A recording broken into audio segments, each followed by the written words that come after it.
Welcome back to new video. আমি মাম্পি ওম travel ব্লগে নিয়ে চলে এসেছি আরো একটি নতুন ভিডিও। বন্ধুরা, আজকে আমি অল্প খরচায় তোমাদেরকে মায়াপুরটা ঘুরিয়ে দেখাবো। তবে মায়াপুর অল্প খরচা ভ্রমণের জন্য সঠিক জায়গা থেকে জার্নি শুরু করা কিন্তু ভীষণ ইম্পর্টেন্ট। কলকাতার কোন স্টেশন থেকে সকালবেলার কোন ট্রেন ধরে কত টাকা খরচা করে তোমরা পৌঁছাবে মায়াপুরে সেটা তো বলবো। তার সাথে মায়াপুর স্কন মন্দিরের ভেতরে মাত্র 450 টাকা খরচা করে কোন ভবনে 4 বেডের রুম নিয়ে থাকবে সেটাও জানিয়ে দেব। তাছাড়াও মায়াপুরে এসে তোমরা যদি ভোগ প্রসাদ গ্রহণ করতে চাও কোন ভবনের কোন কাউন্টার থেকে মাত্র 50 টাকা খরচা করে কুপন কেটে মহাভোগ প্রসাদ গ্রহণ করবে সেটাও জানিয়ে দেব। তাছাড়াও স্কন মন্দিরের আশেপাশে তোমরা পায়ে হেঁটে কোন কোন জায়গাগুলো ঘুরে দেখবে সেটাও বলবো। মানে A to Z ইনফরমেশন পেয়ে যাবে কিন্তু মায়াপুর নিয়ে। তাই বলবো আজকের ভিডিও তোমাদের ভীষণ ভালো লাগবে। আর যারা এরকম সুন্দর সুন্দর ভিডিওগুলো দেখতে চাইছো অবশ্যই ওম ট্রাভেল ব্লগটা সাবস্ক্রাইব করে আমার পাশে থাকবে। চলো বন্ধুরা, আজকের ভিডিও তাহলে এখান থেকে শুরু করা যাক।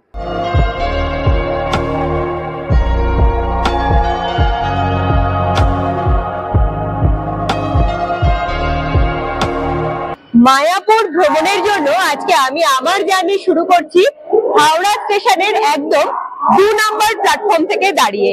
কারণ হাওড়া স্টেশন থেকে ট্রেন ধরবো হাওড়া স্টেশন থেকে ভোরবেলা 5টা 38-এর কাটোয়া লোকাল ট্রেন। বন্ধুরা, 2 নম্বর প্ল্যাটফর্মে দাঁড়িয়ে থাকলে পরেও এখনো কিন্তু ট্রেন দেয়নি সঠিক ট্র্যাকে। তাই আমি কিন্তু দাঁড়িয়ে রয়েছি ট্রেনের অপেক্ষায়। আমি যেহেতু ভোরবেলা 5টার সময় পৌঁছে গিয়েছি তাই এখনো পর্যন্ত হাতে সময় রয়েছে। কত নাম্বার প্ল্যাটফর্মে ট্রেন নিচ্ছে, আমরা কোন স্টেশনে যাব, কত টাকা ভাড়া লাগছে, সমস্ত কিছুটা জানতে পারবে আমার সাথে থাকলে পারে। আমিও এখন রয়েছি ট্রেনের অপেক্ষায়। চলো তাহলে ট্রেনের অপেক্ষা করা যাক। এইদিকে দেখো, প্ল্যাটফর্মের দিকে এগিয়ে যেতে না যেতেই দেখছি হাওড়া স্টেশনের নিজস্ব ট্র্যাকে Howrah to Katwa local train চলে এসেছে। ট্রেন দাঁড়িয়ে পড়লে পরে বাকি ইনফরমেশন গুলো তোমাদের কাছে পৌঁছে ঝটপট করে আমিও ট্রেনে উঠে পড়বো।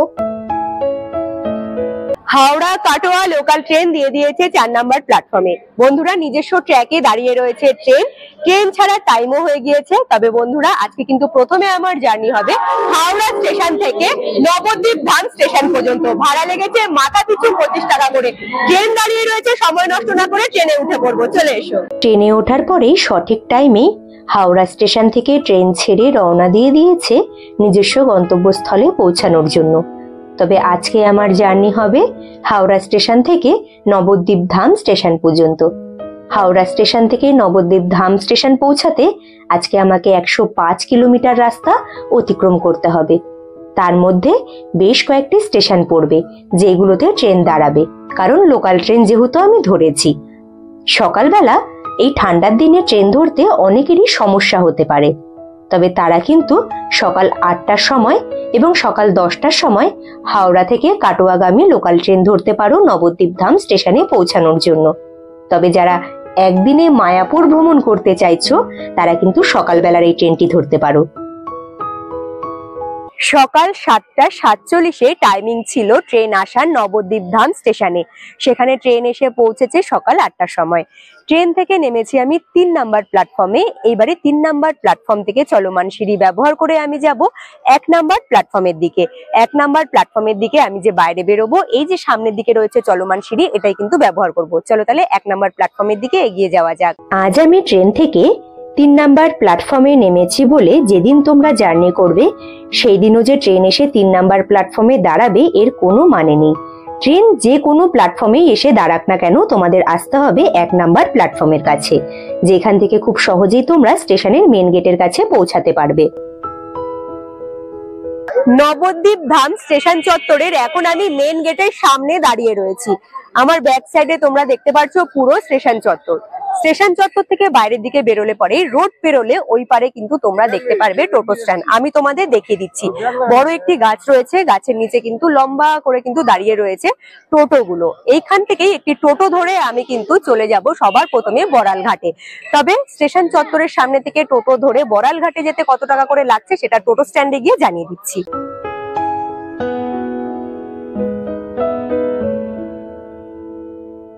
বলছি দাদা, বড়াল ঘাট যেতে কত করে নেওয়া হচ্ছে? মাথা পিছু 20 টাকা করে। আচ্ছা, আর কোন টোটোটা যাবে? সামনে টোটো আছে। সামনে টোটো আছে।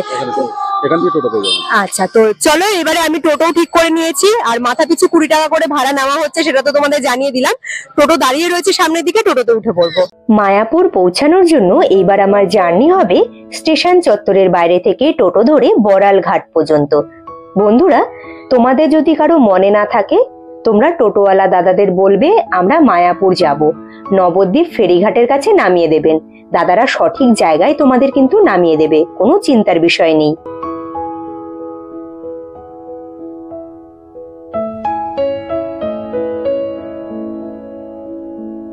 টোটোওয়ালা দাদা আমাকে নামিয়ে দিয়েছে বড়াল ঘাটের যে টোটো স্ট্যান্ডটা রয়েছে সেই টোটো স্ট্যান্ডে। টোটো থেকে নামলে পরে সামনের দিকে তোমরা দেখতে পারবে লঞ্চের টিকিট কাউন্টার, কারণ এইখান থেকে কিন্তু আমাদেরকে ফেরি পার করে যেতে হবে মায়াপুরের ঘাটে। চলো, ফেরি করে যেতে মাথা পিছু কত টাকা করে লাগছে সেটা আমি টিকিট কাটার পরে জানিয়ে দিচ্ছি।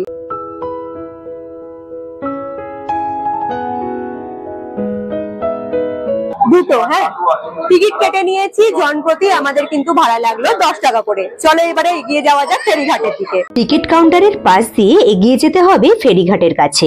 এখানে একজন কাকু কিন্তু বসে থাকেন, তিনি দেখবে তোমাদের হাতে টিকিট আছে কি নেই। আমি কেটে নিয়েছি লঞ্চের টিকিট। তবে বন্ধুরা, তোমরা যদি বাইক কিংবা সাইকেল এপার থেকে ওপার করো তাহলে কিন্তু তোমাদের জন্য ব্যবস্থা রয়েছে নৌকোর। তোমরা টিকিট কেটে সাইকেল কিংবা বাইক নৌকোতে তুলে এপার থেকে ওপার করে দিতে পারো। সামনের দিকে দাঁড়িয়ে রয়েছে আমাদের লঞ্চ, লঞ্চে উঠবো তখন। এখন কিন্তু আপাতত লঞ্চটা পুরো ফাঁকাই রয়েছে, 2-1 মানুষ উঠে বসে রয়েছে। তবে এপার থেকে কিন্তু মায়াপুরের যে সব থেকে বড় স্কন মন্দির সেটা কিন্তু খুব সুন্দর করে দেখা যায়। চলো এখন আপাতত লঞ্চে গিয়ে ওঠা যাক। আচ্ছা, এইবারে অনেকের মনে হতেই পারে বড়াল ঘাট এবং নবদ্বীপ ঘাট দুটো আলাদা। না বন্ধুরা, নবদ্বীপ ঘাটকেই বড়াল ঘাট বলা হয়। অনেকে নবদ্বীপ ঘাটও বলে, অনেকে বড়াল ঘাটও বলে। লঞ্চে ওঠার আগে বলেছিলাম মায়াপুর স্কন মন্দিরের বড় মন্দিরের চূড়াটা ভীষণ সুন্দরভাবে তোমরা নবদ্বীপ ঘাট থেকে দেখতে পারবে। তবে ঠান্ডার দিন তো, চারিদিকেই প্রচুর কুয়াশা পড়ে রয়েছে, তাই তেমন ভাবে দেখা যাচ্ছিল না। তবে একটা জিনিস ভীষণ সুন্দরভাবে দেখা যায়, দুটো নদীর মিলনস্থল, যেটা তোমরা লঞ্চে করে যখন ভ্রমণ করবে তখনই দেখতে পারবে, যা দেখার জন্য প্রত্যেকেই প্রচুর এক্সাইটেড হয়ে যায়। এই যে লঞ্চটা চলে যাচ্ছে, এই লঞ্চটা ঠিক যেখানে যাবে মানে নবদ্বীপের দিকে, সেদিকে জলটা কিন্তু গঙ্গা জলের মতো ঘোলাটে। আর আমাদের লঞ্চটা ঠিক যেদিকে ঘুরে গেল মায়াপুরের দিকে, এদিকের জলটা কিন্তু দেখো কালচে সবুজ টাইপের। ভাগীরথী নদী এবং জলঙ্গি নদী, দুটো নদীর সঙ্গম তোমরা নবদ্বীপ ঘাট থেকে লঞ্চে করে যখন মায়াপুরের ঘাটে আসবে তখন ভীষণ সুন্দরভাবে দেখতে পারবে। নিজস্ব ফোনে ক্যাপচার করে নেবে, কারণ একজনের ফ্যামিলি থেকে সকলেরই আশা হয়ে ওঠে না ঘুরতে। যারা আসতে পারে না তাদেরকে বাড়িতে গিয়ে দেখাতে পারবে। লঞ্চ থেকে নেমে সোজা কিন্তু এই বাঁশের সাঁকো ধরে আমরা চলে এলাম এপারে। এপারেই তোমরা আসলে দেখতে পারবে মায়াপুরের ঘাট, যেখানে রয়েছে টিকিট কাউন্টার। আমরা যে টিকিটটা কেটেছিলাম এখানেই কিন্তু চেক হবে। ওই পারে দেখা হয় হাতে টিকিট আছে কি নেই, আর এই পারে টিকিটটা ছিঁড়ে দেওয়া হয়। মায়াপুর ঘাট থেকে যখন তোমরা বাইরের দিকে বেরোবে, কিছু শ্রেণীর মানুষ তোমাদের ঘিরে ধরবে। যেমন কেউ বলবে হোটেলের জন্য, কেউ আবার তিলক পড়াতে আসবে। তবে আমি বলবো এইসব জিনিসগুলোকে একটু এড়িয়ে চলাই ভালো হবে। আমাদের কাজ হলো সবার প্রথমে মায়াপুর স্কনে পৌঁছানোটা, তাই আমি কিন্তু এইসব জিনিসগুলোকে এড়িয়ে সামনের দিকে এগিয়ে যাব।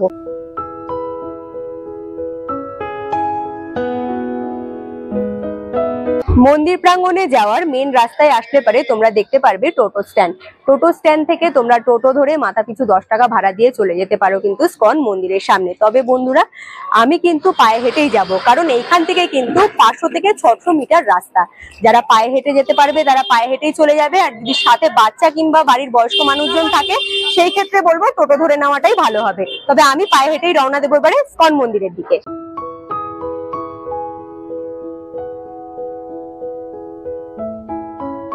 মায়াপুরের সব থেকে বড় মন্দিরের চূড়া দেখতে দেখতে পায়ে হেঁটেই আমি 5 থেকে 6 মিনিটে পৌঁছে গিয়েছি মায়াপুর স্কন মন্দিরের প্রথম প্রবেশদ্বারের সামনে। দেখো, প্রবেশদ্বারের সামনে খুব সুন্দর করে লেখা রয়েছে শ্রী মায়াপুর চন্দ্রদয়া মন্দির।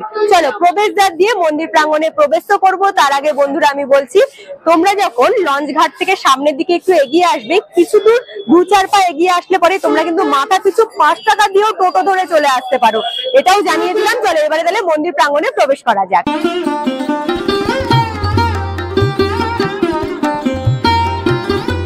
মন্দির প্রাঙ্গণে ভবনে প্রবেশ করে সবার প্রথম কাজ হলো প্রবেশদ্বার দিয়ে ভেতরে এন্ট্রি করে হাতের ডান সাইডে কুপনটা কেটে নেওয়া। এখানে কিন্তু আলাদা আলাদা কুপন কাউন্টার রয়েছে। যেমন নামহট্ট ভবনের খাবার খেতে হলে তোমাদের 50 টাকার কুপন কাটতে হবে। তাছাড়াও তোমরা যদি সুলভ ভোজনালয়ের কুপন কাটো সেই ক্ষেত্রে 40 টাকার কুপন তোমরা পেয়ে যাবে, যেখানে একদম কম টাকায় তোমরা ভোগ প্রসাদ গ্রহণ করতে পারো। তাছাড়াও রয়েছে গদা ভবন। গদা ভবনে 2 রকমের খাবার দাবার পাওয়া যায়। একটা হলো 80 টাকার কুপন কাটতে পারবে, একটা 50 টাকার কুপন কাটতে পারবে।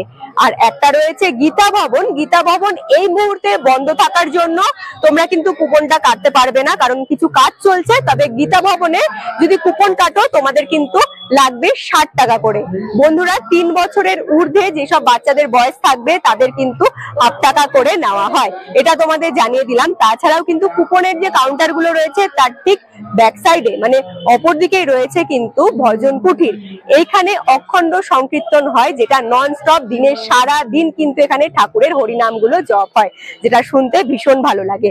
তবে যেহেতু আমি মায়াপুরে এসে নাইট স্টে করবো, এবারে আমার হলো প্রথম কাজ কুপনটা কেটে নিয়ে সোজা রুমের সন্ধান করা। কোথায় থাকছি আমার সাথে থাকলে এটাও তোমরা জানতে পারবে। হরে কৃষ্ণ হরে কৃষ্ণ হরে কৃষ্ণ হরে কৃষ্ণ কৃষ্ণ কৃষ্ণ হরে হরে হরে রাম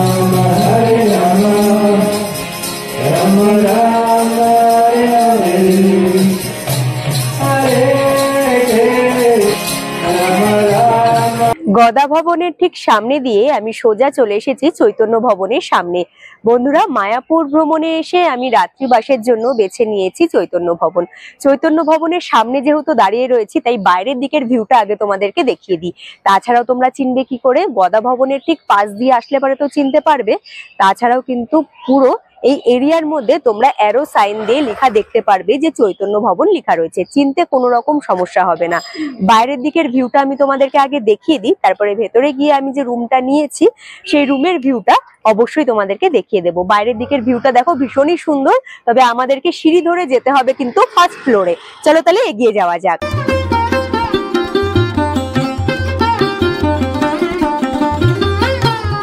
এইখানকার ভিউটা দেখো কতটা সুন্দর। তাছাড়াও রয়েছে বিভিন্ন ধরনের গাছগাছালি। তবে এখানে এসে আমি যেটা জানতে পারলাম বন্ধুরা, তোমরা যে কজনই আসো না কেন তোমরা কিন্তু সাথে অবশ্যই প্রত্যেকের আধার কার্ডটা নিয়ে আসবে।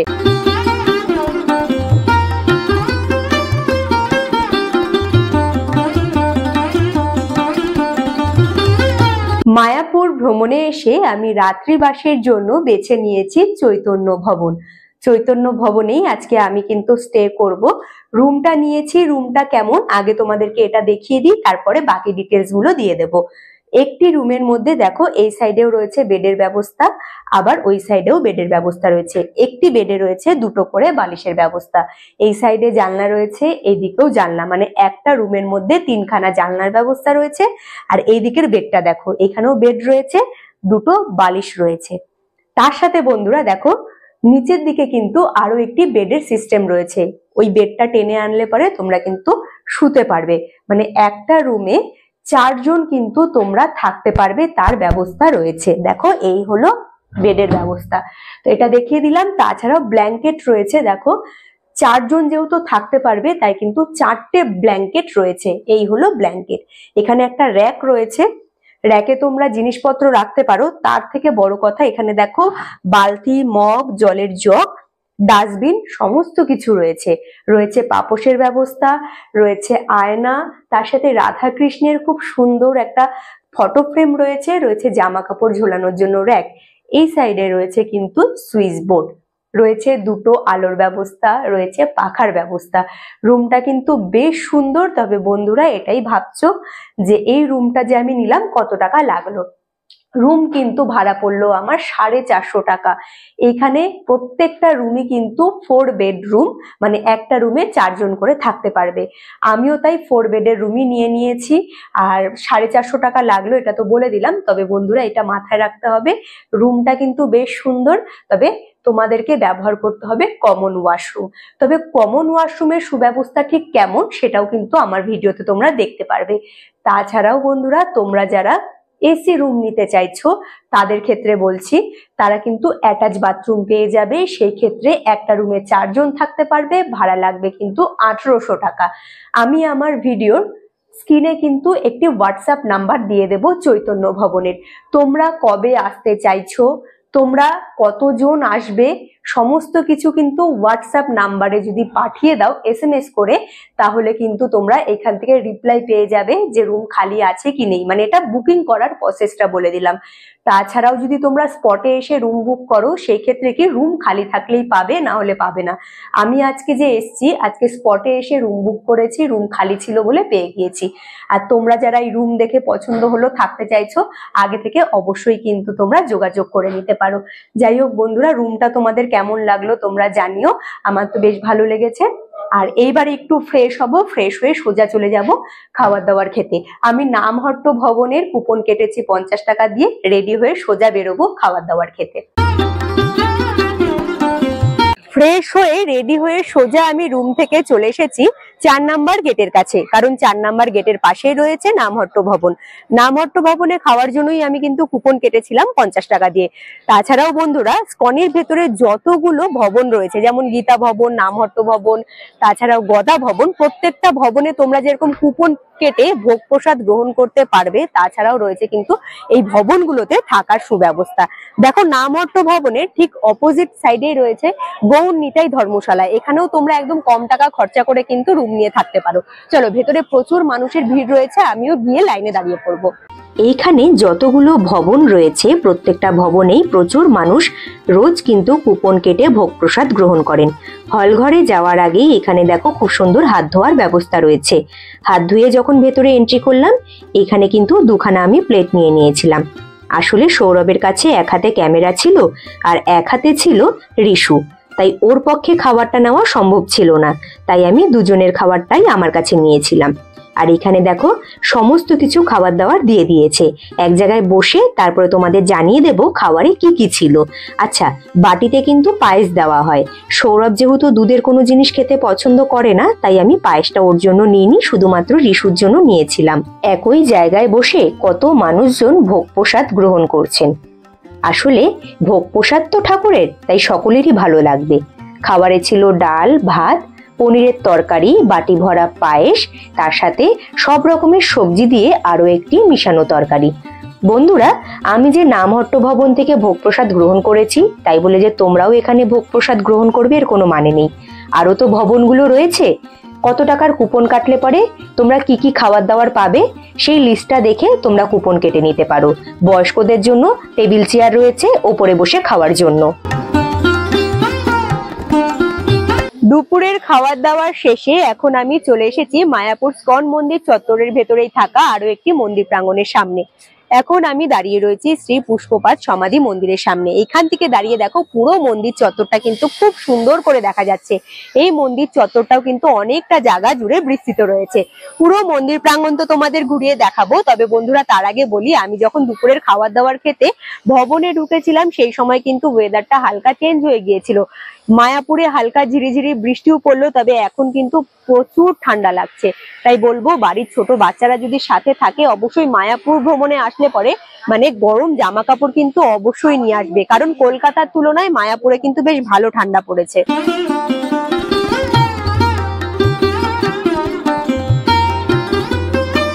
পুষ্পপাদ সমাধি মন্দিরের সামনেও রয়েছে কিন্তু একটা বড় পুষ্করিণী, মানে বড় একটা পুকুর রয়েছে, বাঁধানো পুকুর, দেখতে বেশ ভালো লাগছে। তাছাড়াও পুরো এরিয়াটা কিন্তু বিভিন্ন ধরনের গাছগাছালি দিয়ে যেরকম সাজানো, তেমনি কিন্তু বসারও প্রচুর ব্যবস্থা রয়েছে। শ্রী প্রভুপাদ পুষ্প সমাধি মন্দিরের চত্বরটা কিন্তু ভীষণ সুন্দর লাগে আমার দেখতে, কারণ এইখানে যেমন রয়েছে বিভিন্ন ধরনের গাছগাছালি, তেমন ছোট্ট একটা পুকুর, তার সাথে ফুলের বাগান, সমস্ত কিছুটা নিয়ে না মন্দির প্রাঙ্গণটা ভীষণ সুন্দর করে সেজে উঠেছে। দাঁড়িয়ে রয়েছি এখন আমি শ্রী প্রভুপাদ পুষ্প সমাধি মন্দিরের সামনে। বন্ধুরা, তোমরা যখন মন্দির চত্বরের ভেতরে আসবে, এরকম পরপর অনেকগুলো কাউন্টার দেখতে পাবে। কিসের জন্য? জুতো রাখার আলাদা কাউন্টার রয়েছে। জুতো যদি তোমরা রাখো সেই ক্ষেত্রে তোমাদের কোনো টাকাই খরচা করতে হবে না। সাথে যদি ফোন আনো কিংবা ব্যাগ আনো সেই ক্ষেত্রে ব্যাগ যদি কাউন্টারে জমা রাখো তাহলে 10 টাকা লাগবে, আর মোবাইল জমা করতে 5 টাকা করে লাগবে। বন্ধুরা, মন্দির প্রাঙ্গণের ভেতরে কিন্তু কোনো রকম ভিডিও শুট কিংবা ফটো অ্যালাউ নেই, তাই তোমরা এই জিনিসগুলো একটু মাথায় রাখবে।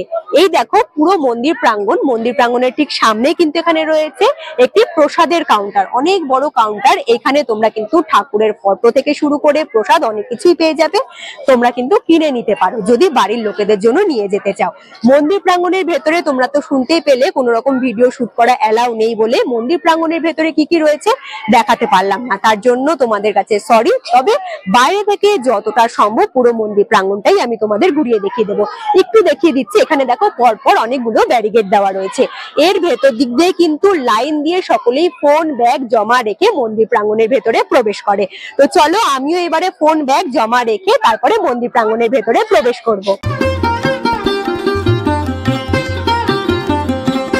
মন্দির প্রাঙ্গণের চারিদিকে সুন্দর ভিউ একটু তোমরা দেখো, তার সাথে কিছু কথা বলি।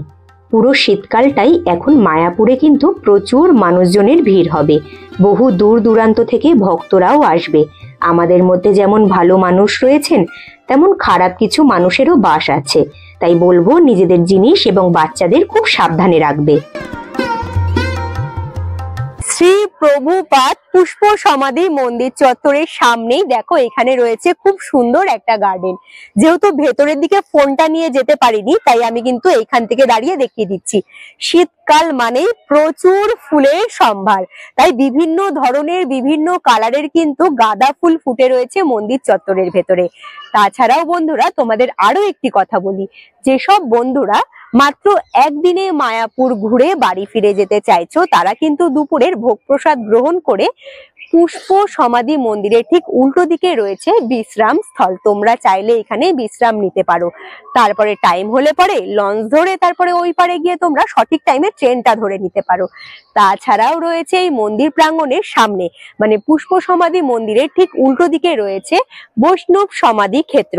এখানেও সুন্দর একটা মন্দির চত্বর রয়েছে, তোমরা চাইলে অবশ্যই মন্দির প্রাঙ্গণে ভিজিট করতে পারো, তবে সেই ক্ষেত্রে মাথায় রাখতে হবে জুতো খুলে মন্দির প্রাঙ্গণে এন্ট্রি করতে হবে। আগে যারা মায়াপুরে এসেছিলে তারা নিশ্চয়ই শ্রী প্রভুপাদ পুষ্প সমাধি মন্দিরে ভিজিট করেছিলে, তবে এখন আসলে পরে চন্দ্রোদয় মন্দিরেও কিন্তু তোমরা ভিজিট করতে পারবে, তবে এখনো মন্দির প্রাঙ্গণ পুরোপুরি তৈরি হয়নি। ভারতবর্ষের মধ্যে সব থেকে বড় স্কন মন্দির কিন্তু এই মায়াপুরেই রয়েছে, আর মায়াপুরের মধ্যে সব থেকে বড় স্কন মন্দিরের সামনে এখন আমি দাঁড়িয়ে রয়েছি। তবে অনেকেই বলছে যে পুরো মন্দির কমপ্লিট হয়ে গিয়েছে। না বন্ধুরা, আমি তো এই মুহূর্তে মায়াপুরে রয়েছি। মায়াপুরের সব থেকে বড় যে স্কন মন্দির সেখানে তোমরা মাত্র 50 টাকার টিকিট কেটে ভেতরে এন্ট্রি করে ঘুরে দেখে নিতে পারবে। তবে মন্দিরের কাজ কিন্তু এখনো পুরোপুরি ভাবে কমপ্লিট হয়নি, এখনো কাজ চলছে। তবে তোমরা যেতে চাইলে যেতে পারো টিকিট কেটে। এত বড় মন্দির চত্বর দেখে আমার তো নিজেরই অবাক লাগছিল, তবে এখনো দেখে যা মনে হচ্ছে বহুদিন সময় লাগবে পুরো মন্দির পুরোপুরি ভাবে রেডি হতে। পায়ে হেঁটেই এইবারে রওনা দিয়েছি আমি গৌশালার দিকে। গৌশালা গিয়ে গোমাতাদের দর্শন করব বলে। তবে বন্ধুরা, রাস্তার যে ভিউটা এতটাই সুন্দর কি বলবো, তাই ভাবলাম এইখানকার ভিউটাও একটু তুলে ধরি। তবে ঠান্ডার দিনে কি হয়, বেলাটা তাড়াতাড়ি চলে যায় বলে খুব তাড়াতাড়ি সন্ধেটাও নেমে চলে আসে, তাই চারিদিকে কিন্তু বেশ অন্ধকারটাও নেমে চলে এসেছে। তাড়াতাড়ি করে হাঁটা লাগাবো গৌশালার দিকে। গরুর গাড়িগুলো দেখতেই কি দারুণ লাগছে, তবে এই বিষয়ে একটু পরে আসছি। তোমরা মায়াপুর স্কন মন্দিরের ভেতরে ইসুদিয়ান ভবনে থাকতে পারো, তবে খরচাটা কিন্তু অনেকটা বেশি। আর এই যে গোশালার দিকে রয়েছে শ্রুতি ভবন, তোমরা সেখানেও পরিবার সহকারে রুম নিয়ে থাকতে পারো। আমি সব সময় চেষ্টা করি একটু কম খরচায় ঘোরা গেলে পরেই বেশ ভালো হয়, তাই আমি পায়ে হেঁটেই রওনা দিয়েছি গৌশালার দিকে। তবে বন্ধুরা, তোমরা যারা পায়ে হেঁটে যেতে চাইছো না তাদের জন্য গরুর গাড়ির ব্যবস্থা রয়েছে টোটোর ব্যবস্থা। তোমরা কিন্তু গরুর গাড়ি ধরেও আসতে পারো, টোটো ধরেও আসতে পারো গোশালাতে। গোশালার ভেতরে এন্ট্রি করতে হলে তোমরা সবার প্রথমে দেখতে পারবে কিন্তু বড় একটা প্রবেশদ্বার, যে প্রবেশদ্বারটা বেশ সুন্দর গোমাতাদের দিয়েই কিন্তু তৈরি করা। দেখো গোমাতাদের বেশ সুন্দর মূর্তি রয়েছে, আর ওপরের দিকে দেখো বেশ সুন্দর গোমাতাদের কিন্তু শিঙের ওপরে সত্যিকারের সাদা রঙের পায়রাগুলো বসে রয়েছে, দেখতে কি দারুণ লাগছে। চলো ভেতরের দিকে এন্ট্রি করি, এখানে কি কি রয়েছে তোমাদেরকে দেখিয়ে দিই। ভেতর দিকে প্রবেশ করলে পরে তোমরা দেখতে পারবে বেশ অনেক কটা দোকান রয়েছে। কি পাওয়া যায় এটাই হলো প্রশ্ন। এইখানে কিন্তু ঘি, লস্যি, তাছাড়াও বিভিন্ন ধরনের মিষ্টি, যেগুলো এই গোশালার দুধ থেকেই কিন্তু তৈরি করা হয়। এখানে প্রত্যেকটা কাউন্টারে বিভিন্ন ধরনের জিনিস বিক্রি হচ্ছে, তোমরা দরদাম করে কিনে নিতে চাইলে কিনতে পারো। এই দোকানগুলোতে বিভিন্ন ধরনের আয়ুর্বেদিক হাতে তৈরি করা ওষুধও পাওয়া যায়, তোমরা একটু দেখে শুনে কিনতে পারো। সিঁড়ি ধরে ওপরের দিকে চলে এলাম গোশালার দিকে। তবে বন্ধুরা, এখানে কিন্তু ভিডিও করা একটু অ্যালাউ কম ছিল, মানে বলছিল তোমরা ছবি তুলতে পারো, তবে গোমাতাদের নিয়ে কোনো রকম ভিডিও করবে না। তাও আমি রিকোয়েস্ট করেছিলাম বলে বেশ কয়েকটা গরু কিন্তু দেখাতে পারলাম আমার ভিডিওতে। অনেকটা বড় জায়গা জুড়ে বিস্তৃত কিন্তু মায়াপুরের এই গোশালা। এখানে প্রচুর গোমাতারা রয়েছে, এখন সকলেই কিন্তু খাবার দাবার খাচ্ছে। আর যত মানুষজন কিন্তু মায়াপুরে ঘুরতে আসে, তাদের মধ্যে থেকে বেশিরভাগ মানুষজনই কিন্তু একবার হলেও সময় বের করে ঘুরতে আসে গোশালাতে। গোমাতাদের খাবার ডোনেট করতে পারো। কাউন্টারে 100 টাকা জমা করলে একটি গরু সারাদিনের খাবার তোমার দিক থেকেই খাওয়ানো হবে। তাছাড়াও গোমাতাদের খাওয়ার লাড্ডু করে বানানো আছে, সেই লাড্ডু কিনেও তোমরা খাওয়াতে পারো। Hare Krishna, Krishna Krishna, Hare Hare, Hare Rama, Rama Rama, Hare Hare. Bolo bolo jai, Krishna Hare Krishna, Hallelujah.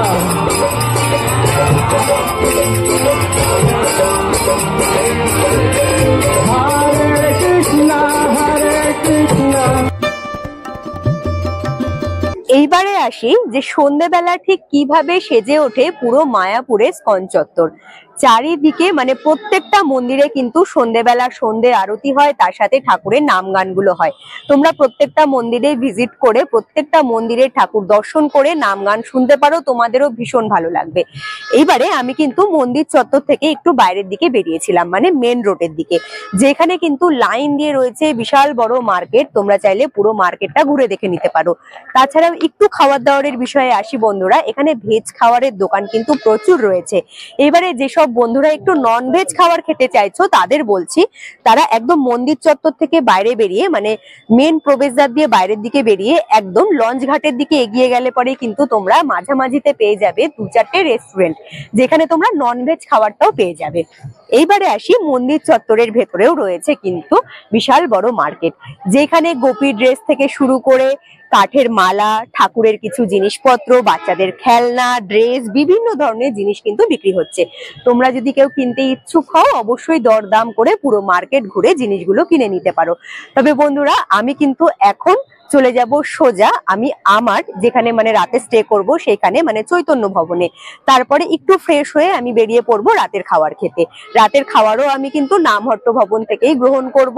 আর তারপরে খাবার দাবার খেয়ে একটু রেস্ট নিয়ে আবার কালকে সকালবেলা তোমাদের সাথে দেখা হচ্ছে।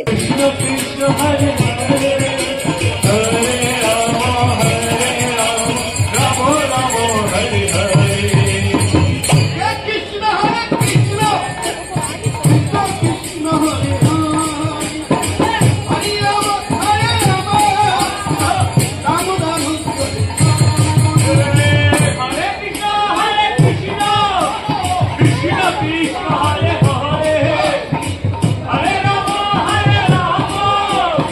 Rama,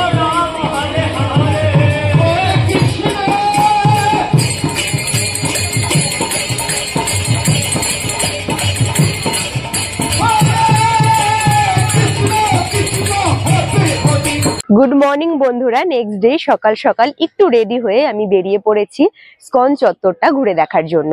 পায়ে হেঁটেই এদিক ওদিক ঘুরছিলাম, কারণ সকাল থেকে তো চারিদিকে ঠাকুরের নাম জপগুলো শুরু হয়ে যায়, সেগুলো শুনতে সকাল সকাল বেশ ভালোই লাগে। তবে এখন আমি দাঁড়িয়ে রয়েছি গদা ভবনের একদম সামনে। গদা ভবনের সামনেই রয়েছে ছোট্ট একটা মাঠ প্রাঙ্গণ, যে মাঠ প্রাঙ্গণটা ভীষণ সুন্দরভাবে কিন্তু ফুল গাছ দিয়ে সাজানো হয়েছে, বিভিন্ন ধরনের গাছ রয়েছে, বেশ ভালো লাগে এই জায়গাটা আমার। আর এইখান থেকে দাঁড়িয়ে কিন্তু বড় মন্দিরের যে চূড়াটা সেটা ভীষণ সুন্দর করে দেখা যায়।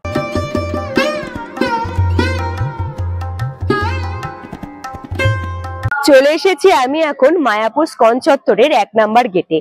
কাল যে আমি তোমাদেরকে বড় প্রবেশদ্বারটা দেখিয়েছিলাম সেটাই কিন্তু মেন গেট বা 1 নাম্বার গেট তোমরা বলতে পারো। তাছাড়াও বন্ধুরা, আমি যে চৈতন্য ভবনে স্টে করেছিলাম, চৈতন্য ভবনের কিন্তু চেক আউটের টাইম সকাল 8টা, তাই সকাল 8টার আগে পুরো রেডি হয়ে আমি চলে এসেছি মন্দির প্রাঙ্গণের বাইরে। তবে বন্ধুরা, আমি নবদ্বীপ স্টেশন থেকে সকাল 11টা 13তে একটি লোকাল ট্রেন রয়েছে, সেটা হলো কাটোয়া হাওড়া লোকাল, সেই ট্রেনটি ধরবো বাড়ি ফেরার জন্য। যে ট্রেনটি কিন্তু পৌঁছাবে হাওড়া স্টেশনে ঠিক দুপুর 2:05-এ। তাছাড়াও বন্ধুরা, আমি মায়াপুরে এসে আমি যতটা চেষ্টা করেছি এখানকার সমস্ত কিছু ডিটেলস কালেক্ট করার, সমস্ত কিছুটাই তোমাদের কাছে আমার সামর্থ্য অনুযায়ী কিন্তু পৌঁছানোর চেষ্টা করেছি। তোমাদের আজকের এই মায়াপুরের ব্লগটা কেমন লাগলো তোমরা কিন্তু অবশ্যই কমেন্ট করে জানিও। যদি ভালো লেগে থাকে অবশ্যই লাইক করো এবং পার্সোনাল মানুষদের কাছে খুব খুব বেশি করে শেয়ারও করতে পারো। নতুন বন্ধুরা যারা ভিডিওগুলো দেখছো কিন্তু এখনো পর্যন্ত ওম ট্রাভেল ব্লগ সাবস্ক্রাইব করোনি, তারা চট জলদি করে ওম ট্রাভেল ব্লগ সাবস্ক্রাইব করে নিতে পারো। যেসব বন্ধুরা সাবস্ক্রাইব করে আমার পাশে রয়েছো তাদের অসংখ্য ধন্যবাদ, তারা এইভাবেই আমাকে সাপোর্ট করো, আমার পাশে থেকো। আজকের মতো তাহলে টাটা, দেখা হচ্ছে তোমাদের সাথে নেক্সট ভিডিওতে। তোমরা ভালো থেকো, সুস্থ থেকো, টাটা।